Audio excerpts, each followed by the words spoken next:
I just wanted to talk a little bit about the setup I'm using to create this city. So in terms of hardware, we have a couple of synths, a delay box, small MIDI controller acting as a mixer.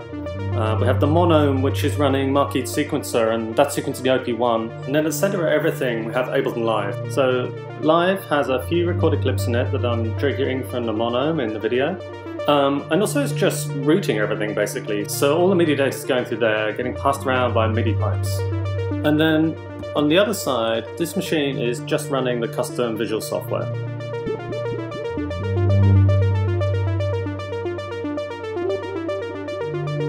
Here we are in the virtual world, and right now it's running in a kind of idle mode, whereby the camera moves along the roads, tracks along them, or rotates around preset points randomly.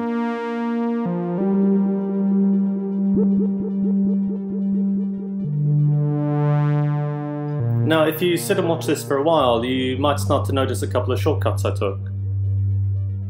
For example, the cars actually never turn off onto side streets. They always stay on the road they're on. And it's really just a way of simplifying the logic so that the cars don't need to be aware of every other car in the entire world, but rather they can just concentrate on the ones that are relevant to them. Now, if we take control of the camera, we can zoom out and get an overview of everything. Or perhaps let's take a closer look at this junction, for example. And as we get in close, you can see the cars obey the rules of the road as you hope they would. So they stop for traffic lights, they slow down when they get near each other, and basically try not to run into things.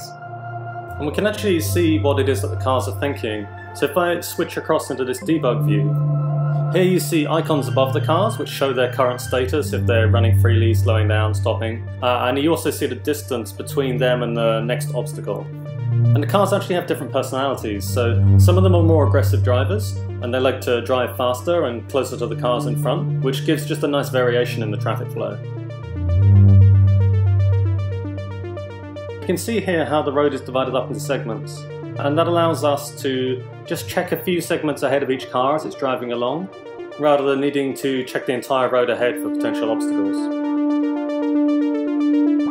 I wanted to really quickly just show the models that are used. So as you can see, the car actually doesn't even have any wheels, and the street furniture are just really simple box models as well. Now let's start to play with the city a bit. So we have all these parameters, and we can do things like change the speed of the simulation, for example. So if I pull on this slider, everything gets faster, and you start to get this kind of time-lapse effect. And where this starts to get really interesting is when we control the world with music.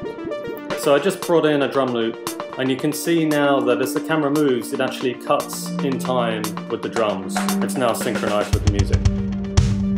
And the way that works is that within the MIDI pattern for the drum loop, there's a specific note which controls the camera and makes it jump to a different location. Next, let's bring in the bassline sound.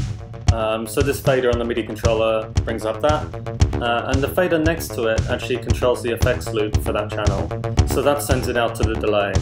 And as we bring that in, we obviously hear the delay effect, but we also see it visually. And what's happening here is that the fader is connected to not only the effects loop within Ableton,